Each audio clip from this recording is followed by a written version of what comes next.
Halo semuanya, jumpa lagi bersama saya Melani dalam rubrik Legal Journal.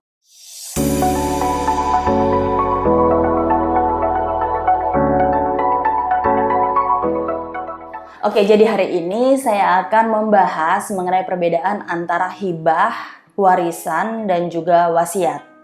Ini karena ada pertanyaan dari Lani Ardiani gitu ya, dari Cianjur, yang bertanya bahwa kakak dari Lani gitu ya, kakak saya beberapa hari lalu meninggal di tahun 2021 dan beliau ini bercerai dengan istrinya, kakaknya laki-laki. Nah, semua aset kemudian dia hibahkan pada istri dan anaknya. Dalam hal ini mantan istri ya, karena sudah bercerai ya.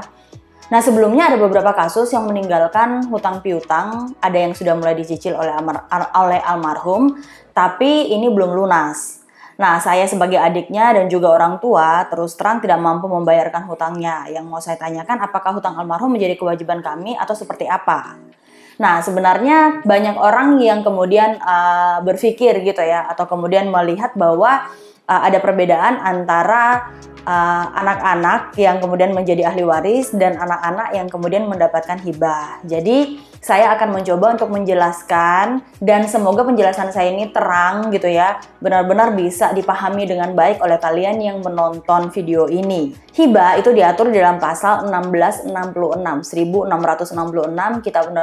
Kitab Undang-Undang Hukum Perdata.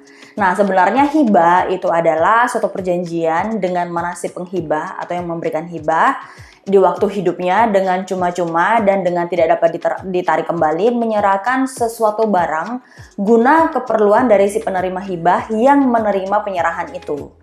Artinya bahwa hibah itu dilakukan pada saat si pemilik aset gitu ya, itu masih hidup. Contohnya ini adalah kakaknya si Lani, katakanlah si X gitu ya. X ini memberikan hibah kepada istri dan anak-anaknya. Berarti dia melakukan itu pada saat dia masih hidup. Dia memberikan hibah. Nah, dia berikannya itu dengan cara cuma-cuma gitu ya, dan kemudian hibah ini tidak dapat ditarik kembali. Tetapi pertanyaannya adalah apakah memang hibah ini dilakukan berdasarkan akta hibah atau tidak? Karena yang namanya hibah itu wajib dilakukan berdasarkan akta hibah, dan akta hibah itu harus dibuat di hadapan notaris gitu ya. Jadi tidak bisa di bawah tangan kita menyatakan surat pernyataan di atas materai bahwa saya akan menghibahkan aset A, B, dan C gitu ya, uang, tabungan, deposito, dan lain-lain kepada si C, D, E, F, H, J, K gitu ya. Nggak bisa. Akta hibah itu, hibah harus berdasarkan, harus bersifat akta, dan akta itu dibuat di hadapan notaris. Jadi pertanyaan saya adalah apakah memang kakaknya ini melakukan hibah berdasarkan akta yang dibuat di hadapan notaris atau tidak. Apabila tidak, maka itu tidak bisa dikatakan sebagai hibah. Itu yang pertama.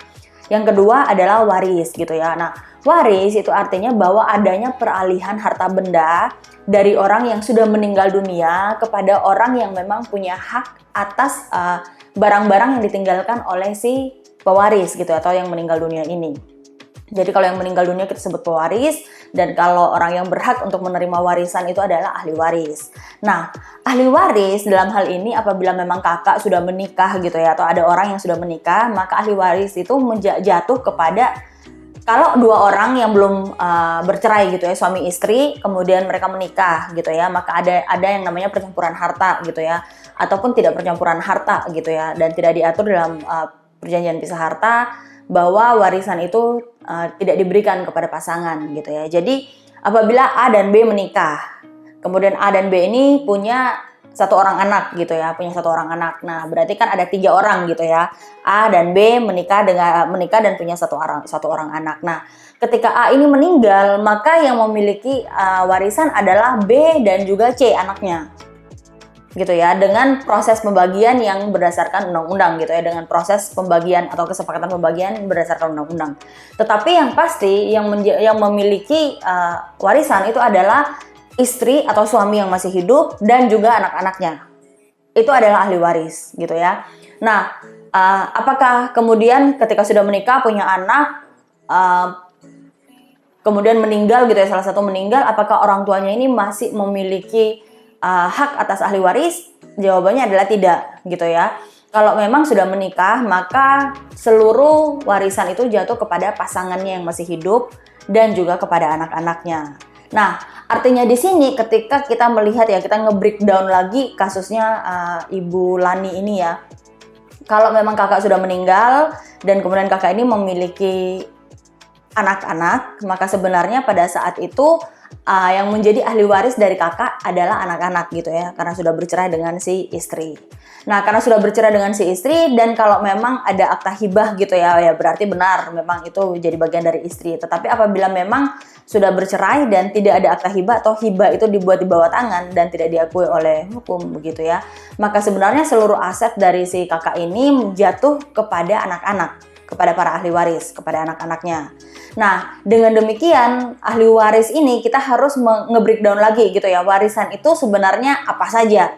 Warisan itu adalah harta benda, aktiva, dan pasiva gitu ya. Jadi artinya bahwa harta benda, uang, dan juga hutang gitu ya. Jadi kalau seandainya punya rumah, punya tanah, punya bangunan gitu ya, yaitu menjadi warisan. Kalau dia punya tabungan, dia punya deposito, dia punya asuransi gitu ya yang harus dicairkan, itu juga adalah warisan. Nah, kalau dia punya hutang di bank gitu ya, dia baru kredit untuk usaha dan lain-lain. Nah, hutang ini juga termasuk dengan warisan. Jadi kalau Ibu Lani bertanya, lalu kemudian siapa yang harus membayar seluruh hutang-hutang dari kakaknya gitu ya? Maka jawabannya ada ahli waris, dalam hal ini adalah anak-anaknya gitu ya. Nah, berbeda lagi kalau ternyata di dalam semasa hidupnya kakak itu dia kemudian membuat wasiat. Wasiat ini baru akan terbuka kalau kalian pergi ke notaris meminta untuk dia memeriksa gitu ya di Balai Harta Peninggalan. Jadi biasanya mereka akan daftarkan di Balai Harta Peninggalan surat wasiat itu. Nah, apabila memang ternyata ada wasiat, contoh gitu ya, kakak sebelum meninggal di masa hidupnya dia membuat surat wasiat bahwa seluruh asetnya ini karena dia sudah bercerai gitu ya, maka dia memberikan aset ini sebagian kepada orang tua dan sebagian kepada anak-anaknya, atau 3/4 kepada anak-anaknya, 1/4 kepada orang tuanya, khusus untuk aset. Nah, apabila memang di dalam wasiat itu ada ahli waris yang memang diatur atau dibuat secara khusus oleh si pewaris, oleh yang si meninggal dunia ini, maka yang menanggung hutangnya itu adalah berdasarkan surat wasiat gitu ya, apabila memang surat wasiat itu yang digunakan. Artinya bahwa dalam hal ini si pewaris itu mewariskan seluruh warisannya gitu ya kepada mereka yang mengelola, termasuk mereka juga mengelola aset-aset itu untuk membayar hutang dari si pewaris. Seperti itu. Jadi kita harus bedakan gitu ya, apa itu hibah, apa itu waris, ahli waris gitu ya, dan juga apa itu wasiat. Karena ketiga hal ini bisa dibilang sama gitu ya, semuanya ini mirip gitu ya, kecuali hibah ya. Kalau ahli waris dan juga wasiat ini baru terbuka pada saat si pewaris ini meninggal dunia gitu ya. Sehingga perlu dilihat dan perlu di breakdown lagi latar belakang dari permasalahan tersebut. Nah, kalau memang ternyata ahli warisnya ini ada, yaitu anak-anaknya, maka sudah jelas yang membayar hutang itu bukan ayah dan ibu, bukan juga saudara-saudaranya, tetapi adalah ahli waris. Nah, bagaimana kalau ternyata anak-anaknya ini masih di bawah umur? Kan biasanya gitu ya, ahli waris nggak bisa nih ditagih. Kenapa ya? Karena memang ahli warisnya masih anak-anak gitu ya, masih di bawah 17 tahun. Nah, sebenarnya ketika anak-anak ini masih di bawah umur, maka yang berhak untuk mengelola aset-asetnya itu adalah walinya gitu ya. Walinya itu siapa? Kalau ternyata mereka tinggal bersama dengan mamanya gitu ya, ibunya, ya berarti kan perwaliannya, walinya itu adalah si ibu. Dia yang mengelola aset-aset dari si anak-anak ini sampai kemudian anak-anak ini dewasa. Sehingga yang harus membayar hutang ya adalah walinya gitu ya. Dia mewakili anak-anak ini sebagai ahli waris, mengelola aset-aset itu untuk kemudian membayar hutang-hutang dari si pewaris. Oke, demikian yang bisa saya jelaskan. Semoga ini bisa membantu gitu ya kalian untuk bisa memahami perbedaan dari hibah dan juga ahli waris atau warisan dan juga wasiat gitu ya, sehingga kalian tidak bingung lagi untuk membedakan istilah-istilah itu, dan ketika kalian dihadapkan dengan permasalahan itu, kalian juga sudah bisa mengerti dan memahaminya. Kalian juga mengerti apa yang harus kalian lakukan untuk tindakan selanjutnya. Oke, jangan lupa untuk subscribe, like, dan komen. Kalau ada pertanyaan, kalian bisa tulis melalui email di lasa@lasaadvocate.com, atau kalian juga bisa tulis di kolom komentar. Nanti saya akan coba untuk menjawabnya buat kalian. Sampai jumpa di video berikutnya. Salam keadilan.